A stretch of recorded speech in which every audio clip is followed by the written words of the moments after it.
আমাদের এখানে আজকে প্রধান দাবি ছিল ৬ সমন্বয়কের ইমিডিয়েট মুক্তি।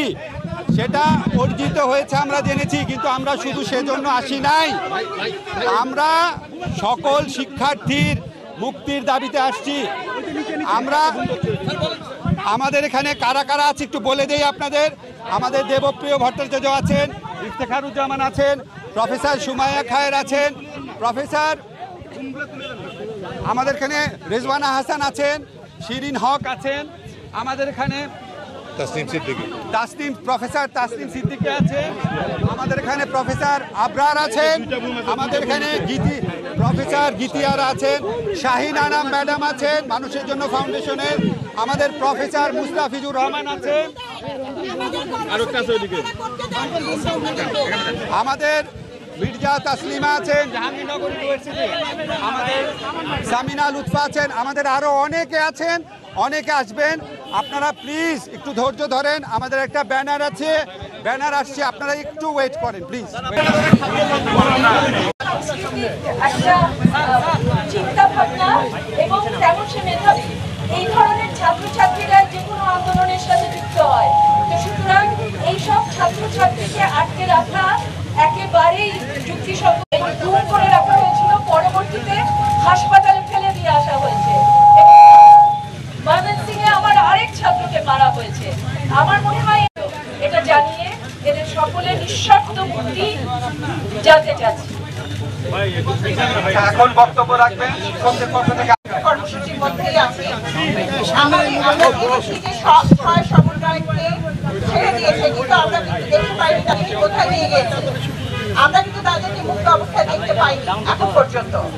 ফলে সেটা আমরা দেখতে চাই যে তারা একেবারে স্বাধীন অবস্থায় আছে, তারা নিজেদের মতো বলার বলতে পারছে। এছাড়াও আমাদের অনেক শিক্ষার্থী এখন পর্যন্ত আটক আছে সারা বাংলাদেশে। আমরা আগামী 24 ঘন্টার মধ্যে আর একটা শিক্ষার্থীও আটক দেখতে চাই না। আগামী 24 ঘন্টার মধ্যে সারা দেশে যেখানে যত শিক্ষার্থী আছে সকলকে মুক্তি দিতে হবে, এটাই আমাদের দাবি। তথাকথিত নিরাপত্তা হেফাজতের নামে তাদেরকে আমরা এখান থেকে দিতে এসেছি। আমরা জানিয়ে জেনেছি যে তাদের এখানে ছেড়ে দেওয়া হয়েছে, কিন্তু আমরা আসলে যে কথা আমার আগের বক্তা বলছিলেন, আমরা আসলে জানি না যে আসলে তারা নিরাপদে আছে কিনা। এবং এই যেহেতু আমরা জানি না যে আসলে তারা নিরাপদে আছে কিনা, এবং আমরা এও জানি যে সারা দেশের অজস্র কারাগার ভরে উঠেছে অসংখ্য শিক্ষার্থীদের, হাজার হাজার ছেলে মেয়েদেরকে, সাধারণ জনতাকে ভরে আনা হয়েছে। আমরা জানি জুলাই হত্যাকাণ্ডে যারা প্রাণ হারিয়েছেন সেই আন্দোলনকারী শিক্ষার্থীদেরকে ব্লক রেট দিয়ে গণগ্রেফতার করে বাংলাদেশের কারাগারগুলোকে ভরে ফেলা হয়েছে। এই অবস্থা আজকে এই মুহূর্তে থামতে হবে।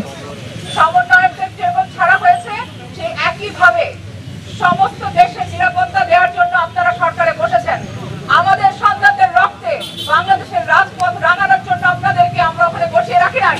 সেই জন্য আপনারা ক্ষমতায় নাই, আপনারা ক্ষমতায় আছেন কারণ বাংলাদেশের জনগণ আপনাকে ওইখানে রেখেছে, এখনো পর্যন্ত রেখেছে। সুতরাং এখনো সময় আছে এই মুহূর্তে বাংলাদেশের জনগণের বিরুদ্ধে যে ভয়ঙ্কর নিপীড়ন আপনারা চালাচ্ছেন, এই মুহূর্ত থেকে তা বন্ধ করবেন। সমস্ত কারফিউ উঠে নেবেন, শিক্ষা প্রতিষ্ঠানগুলোকে খুলে দেবেন।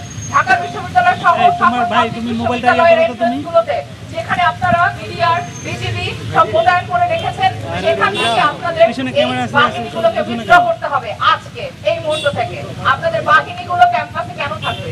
ঢাকা বিশ্ববিদ্যালয় ক্যাম্পাস সারা বাংলাদেশের ক্যাম্পাস। এই ক্যাম্পাসে ছাত্রছাত্রীরা থাকবে, বাংলাদেশের জনগণ তার যখন খুশি তখন মত প্রকাশ করতে আসবে। এখানে কেন পুলিশ ঢাকা বিশ্ববিদ্যালয়ের শিক্ষক সহ কোনো জনগণকে আটকাবে? কারো সেই অধিকার নাই। সুতরাং আপনাদের সমস্ত কিছু খুলে দিতে হবে, কারফিউ তুলে দিতে হবে। ইন্টারনেট নিয়ে যে নানান রকম প্রহসনের খেলা আপনারা খেলছেন সেগুলো বন্ধ করতে হবে। তা না হলে বাংলাদেশ সারা বিশ্বে বাংলাদেশের যে ভাবমূর্তি, সেই ভাবমূর্তির ভয়াবহ ধস আপনাদের মুখে লেখা থাকবে।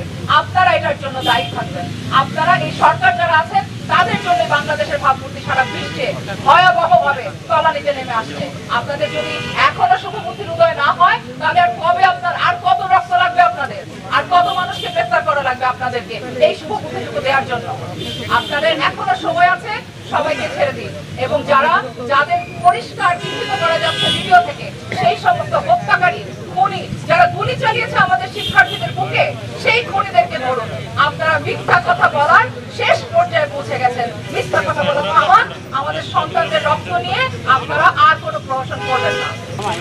সংস্কারের হয়েছিল যে বৈষম্য বিরোধী আন্দোলনের সমন্বয়কদের ছেড়ে দেওয়ার ব্যাপারে তাদের বিনা বিচারে কোনো আইনানুগ ব্যবস্থা ব্যতিরিকে আটকে রাখা হয়েছিল। আবার বলা হচ্ছিল যে কোর্টের থেকে বললে পরে আদালত বললে ছাড়া হবে। এটা একটা অদ্ভুত পরিস্থিতির সৃষ্টি হয়েছিল। আমরা শুনেছি যে তাদের মুক্তি দেওয়া হয়েছে, আশা করি তারা নিরাপদ আছে। এই যে মুক্তি হয়েছে এটাতে আমরা খুশি, কিন্তু এখনো অনেক নিরপরাধ ছাত্র, শিক্ষক এবং জনগণ, কর্মজীবী মানুষ বিনা বিচারে এখনো আটকে আছে। সেই জন্য আমরা সন্তুষ্ট নই, খুশি হলেও সন্তুষ্ট নই। আমরা আজকে এখানে দাবি করছি আগামী 24 ঘন্টার ভিতরে যে যেখানে আটক আছে, ঢাকার বাইরে বিভিন্ন অঞ্চলে বিনা বিচারে কোনো ধরনের আইনানুগ ব্যবস্থা ছাড়া তাদের সকলকে অনতিবিলম্বে মুক্তি দিতে হবে। এইটা হলো প্রধান দাবি। দ্বিতীয় দাবি, এ পর্যন্ত যেভাবে নিরপরাধ মানুষ মারা গেছে বাংলাদেশে, তাদের সকলের বিচার করতে হবে এবং সেই বিচারের জন্য জাতিসংঘের মতো আন্তর্জাতিক প্রতিষ্ঠানকে যুক্ত করতে হবে। এইটা একটি বড় বিষয়। স্কুল কলেজ খুলে দিতে হবে, আইন শৃঙ্খলা বাহিনীকে সেখান থেকে সরাতে হবে।